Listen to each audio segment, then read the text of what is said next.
A santificação.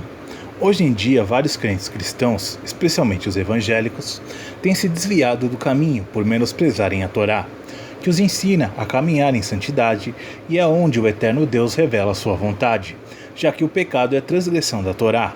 O judeu David Stern fez a seguinte citação: "O Novo Testamento sem o Antigo é tão impossível quanto o segundo, como o pavimento de uma casa sem o primeiro. O antigo sem o novo é tal e qual como uma casa sem teto."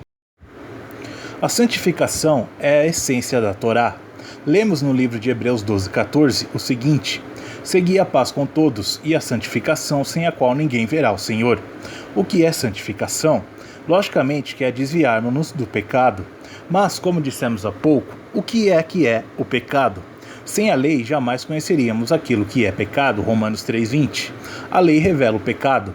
Na instituição da Torá, existem sacrifícios de animais para perdão de pecados, que apontavam para Yeshua, que faria o sacrifício perfeito, porque ele é o verdadeiro Cordeiro de Deus que tira o pecado do mundo. Quando pecamos, é o sangue derramado por ele que nos perdoa, 1 João 2:1, Romanos 7:7. A Torá significa instrução, ensino, ler e é a instrução que consta nos 5 primeiros livros da Bíblia e que constituem o texto central da fé israelita. Os livros históricos, poéticos e proféticos, bem como os escritos apostólicos, isso é, toda a composição da Bíblia, mostram a aplicação da Torá na vida humana. A Torá é o contrato de casamento, a aliança entre Deus e o povo de Israel no Monte Sinai, e traz 2 mensagens paralelas: a mensagem nacional para o povo de Israel e a mensagem universal que, através do povo israelita, deveria ser espalhada pelo mundo. Como nos diz a palavra, a mensagem que se espalhou pelo mundo foi o testemunho de Yeshua, Mateus 24:14 e João 4:22, que nos exorta ao arrependimento, que nos leva diretamente a aprender aquilo que hoje chamamos de Antigo Testamento. Sendo assim, a Torá possui uma ambivalência, visto que nos ensina a afastarmos de tudo aquilo que é contra a vontade de Deus e, por outro lado, ensina-nos a dedicarmos-nos a Ele. A santidade deve ser aplicada não apenas na fé, mas também nos valores morais. Na fé, devemos negar todo tipo de idolatria e adorar apenas o único Deus verdadeiro, Criador de todas as coisas visíveis e invisíveis, o Deus de Abraão, Isaque e Jacó, Pai do nosso Senhor Yeshua, o Todo-Poderoso Yahweh. Relativamente aos valores morais, é nosso dever resistir aos impulsos egoístas, aos maus pensamentos, às ações erradas, à tentação e a valorizar e respeitar o ser humano, dado que é feito à imagem e semelhança do próprio Criador. Por isso, a Torá foi dada a Israel com 2 propósitos: a fé e a adoração ao Eterno, e o propósito moral. Cada um desses propósitos é por sua vez dividido em 2, confirmando a dualidade, o lícito e o ilícito. E santidade é o elemento comum a ambos. O lícito leva-nos à aproximação da santidade, o ilícito ao afastamento. E aí a diferença entre leis religiosas e leis morais desaparece, pois combinam-se num ensino singular, que é a educação e instrução para a santidade que Deus apresenta ao povo de Israel. Os preceitos positivos que nos levam à santidade foram dados para motivar o desenvolvimento de virtudes e de todas as coisas que poderiam ser capazes de promover as qualidades que formam o intelecto humano com princípios éticos. Por outro lado, os preceitos negativos foram criados para combater vícios e toda a nossa má inclinação que nos afasta de Deus. O sistema de sacrifícios, instaurado quando a Torá foi dada, tinha como propósito levar o pecador a reconhecer o seu erro e humilhar-se diante de Deus, e esses sacrifícios também possuíam uma lição moral importante, pois representavam a santidade a qual o pecador se devia aproximar na sua vida pessoal e na sociedade. Reconhecer que somos pecadores, arrependermos-nos por isso e adotar uma jornada de transformação e santificação sem a qual ninguém verá ao Eterno. Este é um dos pontos mais importantes para poder entender o papel simbólico do tabernáculo na futura vinda de Yeshua. O testemunho constante do conteúdo moral desse culto estava no fato de que a Arca da Aliança guardava no seu interior as tábuas da lei, dentro do Santo dos Santos. Devia ficar claro quais eram os fundamentos morais dos rituais que o povo devia observar. Dentro desses conceitos morais, os sacrifícios pelos pecados instituídos na Torá possuíam 2 elementos que os transformavam em únicos.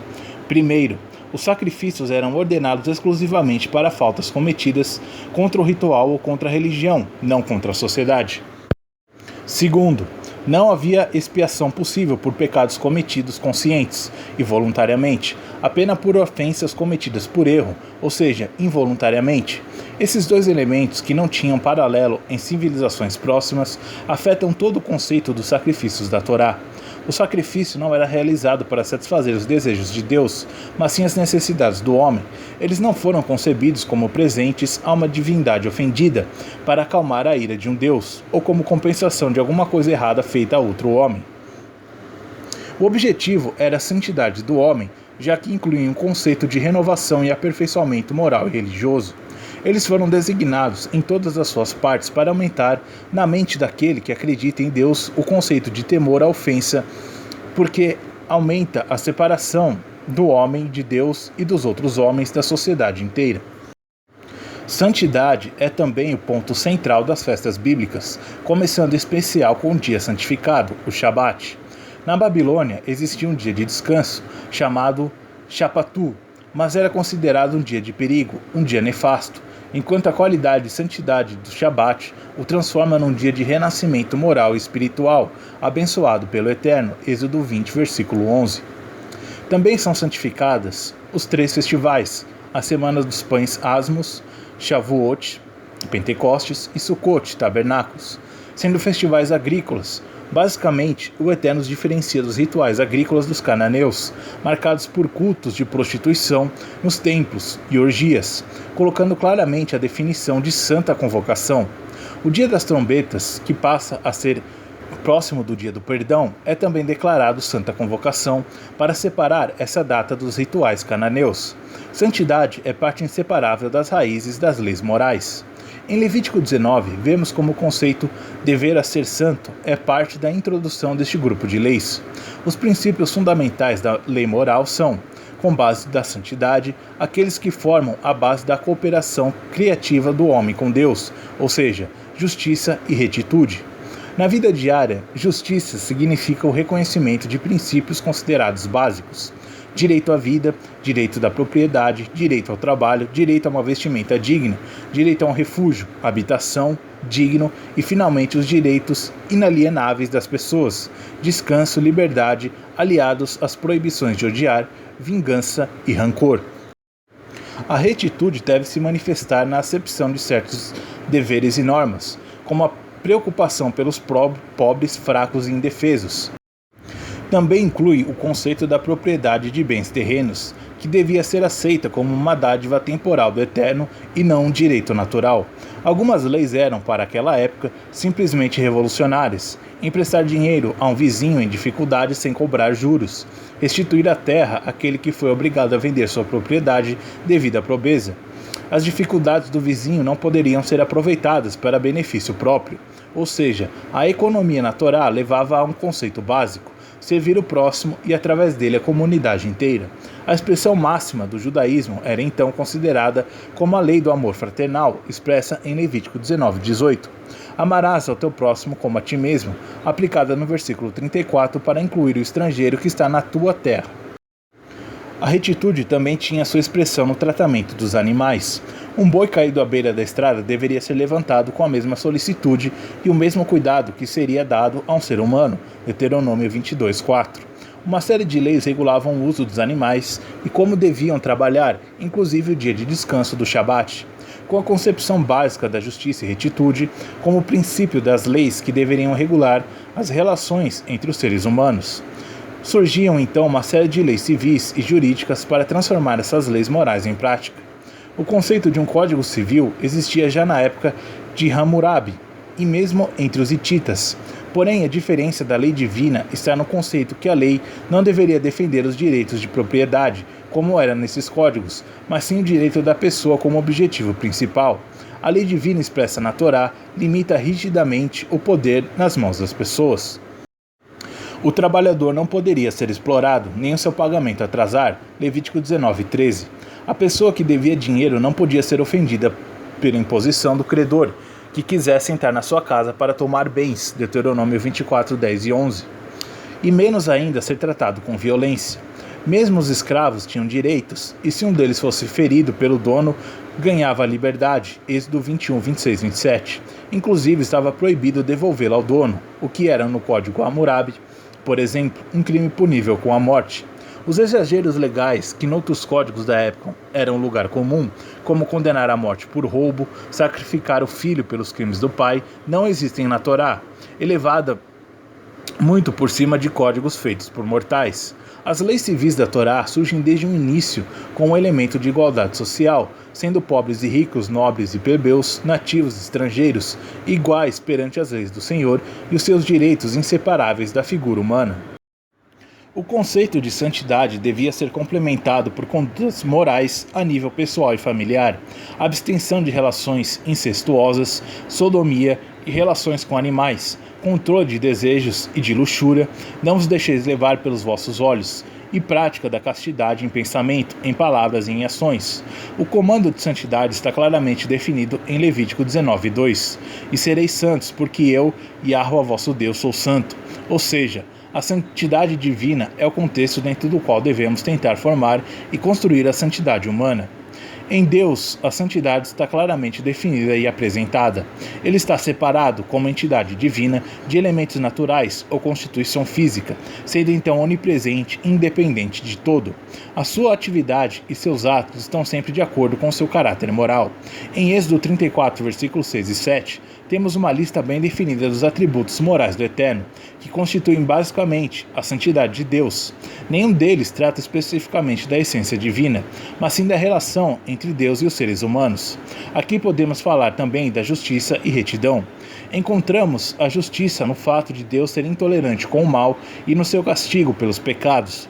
A Torá coloca então diante dos seres humanos um sistema de castigos que varia de acordo com a gravidade da ofensa e, o que é muito importante, com a intenção que foi cometida essa ofensa, sendo premeditado ou não, proposital ou acidental, sendo este elemento um dos pilares básicos da maioria dos códigos civis de hoje no mundo civilizado. Essa mesma justiça promete recompensas, basicamente temporais e nacionais, com a obediência da lei, distribuídas de acordo com os atos realizados pelo individual ou pela ação, assumindo muitas vezes o coletivo a culpa dos atos do indivíduo, o que mais uma vez mostra o princípio básico de responsabilidade coletiva. A Torá não fala de castigos e recompensas depois da morte, associados naquela época com o culto dos mortos, idolatria claramente rejeitada na palavra de Deus. A retitude divina está expressada no conceito de misericórdia, abundância de amor, e aplicando este conceito e elemento de misericórdia ao julgar o pecador, incluindo muitas vezes o conceito de esperar por um arrependimento sincero antes de punir os culpáveis. O amor divino é apresentado como um exemplo que deve ser seguido pelo amor humano e, através do povo judeu, amor pela humanidade. Em Deuteronômio 10, 18 e 19, o mandamento é amar o estrangeiro, e ali encontramos o caráter universal de Deus. O Eterno escolheu Israel para transmitir esse amor à humanidade inteira, não como raça ou povo superior, mas sim como portador e revelador desse amor, porque encontrara um homem bom no meio da corrupção, Abraão. A justiça divina é o elemento que coloca temor no coração do homem, porém, o seu amor é o fator que permite que ele demande o amor humano. Porém, esse amor do ser humano por Deus não existe no conceito pagão da palavra. Em todo momento, o amor de Deus deve ser transformado em atos, cumprindo a palavra da lei através de uma vida realmente encaminhada e guiada por essa lei. Esse conjunto de atributos que formam a Torá transformam num código universal, único no mundo. Muitas crenças e muitas religiões possuem também valores e motivação moral, porém nenhuma tem, explicitamente, um sistema para treinar e educar num código de vida em santidade. A Torá chega aos problemas da conduta humana através dos ditados de coração. Enquanto fala com a mente, comunicando uma série de fatores relativos ao comportamento do ser humano, a Torá tenta combater as perversidades e desvios do coração, os vícios e disposição à maldade, que são obstáculos à obediência, e ao mesmo tempo procura os ideais positivos que levam a realizar a palavra da lei.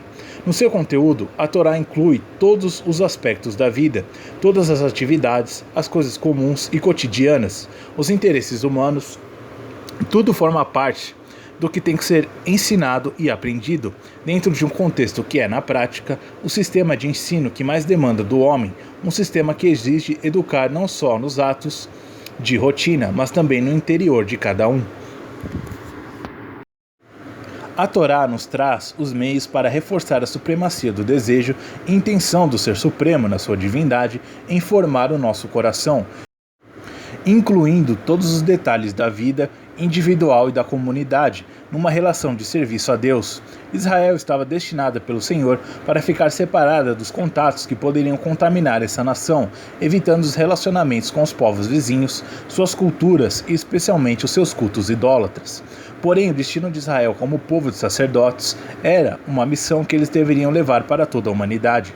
Essa missão deveria ser levada a cabo por homens que tinham passado séculos de dominação e cativeiro, que saíram de uma civilização que tinha na sua cúspide os mais tremendos vícios e na sua base a opressão de seres humanos mais degradante. Ser luz para as nações era uma mensagem que deveria ser carregada não para alguns poucos escolhidos, ou super santos, ou visionários. Era uma tocha que deveria ser levada ao mundo inteiro, às massas mais afastadas, aos homens comuns de todas as nações. Israel tinha que estar separada do mundo, mas formando parte deste mesmo mundo. Tinha de se manter diferente e ao mesmo tempo dedicar todo o seu esforço para todas as nações, tentando elevar a vida humana a níveis mais elevados na sua existência. Não seria, nem é hoje, uma tarefa fácil. Por essa obrigação está colocada sobre os ombros deste pequeno povo, porque Deus escolheu para servi-lo em santidade e porque a mesma existência desse povo só tem um significado no serviço à humanidade para o qual fomos chamados. Este era, e ainda é hoje, o significado da aliança entre o povo de Israel e o Eterno no Monte Sinai. E foi assim que esse povo começou seu caminho para se transformar numa nação, com um privilégio único na história de ter um código de leis especial e diferente, ainda antes do seu nascimento dessa nação. Louvado seja o seu nome. Vemos então que a santidade está relacionada com o nosso caminhar em santidade, isso é, desviados do pecado. Mas o que é o pecado, segundo a palavra de Deus? O pecado é a transgressão da lei. Sem a lei dada por Deus, o homem vivia na ignorância. Logo, a lei tem um propósito de nos mostrar aquilo que é contra a vontade de Deus. Foi-nos dada para nos separarmos do pecado. Voltamos a reafirmar que as cartas de Paulo são muitas vezes mal interpretadas, e o que às vezes parece ser, pode não ser bem assim. Noutros estudos já presentes nesse canal, analisamos alguns desses pontos das cartas de Paulo. 1 João 3,4 diz-nos que o pecado é a transgressão da lei, apesar da tradução feita por Almeida empobrecer um pouco o sentido dos manuscritos originais, pois diz a tradução João Ferreira de Almeida: qualquer que comete pecado também comete iniquidade, porque o pecado é iniquidade. 1 João 3,4. Usamos várias versões da Bíblia para comparar traduções. Todas as versões são suficientes para cumprirmos a vontade de Deus, mas há pontos que, quando isolados, podem mudar todo um sentido. Por isso, comparamos, por exemplo, o mesmo texto de 1 João na tradução King James americana, que diz: Whosoever commits sin transgress also the law, for sin is the transgression of the law. Vejamos a versão Reina Valera. Cualquier que hace pecado traspassa também a lei, pois el pecado es transgressão de la lei. Logo, caminhar em santidade é caminhar de acordo com a vontade de Deus, desviando-nos do pecado. O amor é a base da lei, mas vejamos, aquele que diz que me ama e não guarda os meus mandamentos é mentiroso, e nele não está a verdade. 1 João 2,4. Alegoricamente falando, o amor a Deus e o amor ao próximo é um título de um livro, os 10 mandamentos, os capítulos do livro, e a Torá, o conteúdo de cada capítulo. Há muita gente que diz que Yeshua veio trazer 2 mandamentos que substituem a lei antiga, mas quem diz isso ignora que o amor a Deus e o amor ao próximo são ambos mandamentos da Torá, Deuteronômio 6, 4, 5, Levítico 19, 8.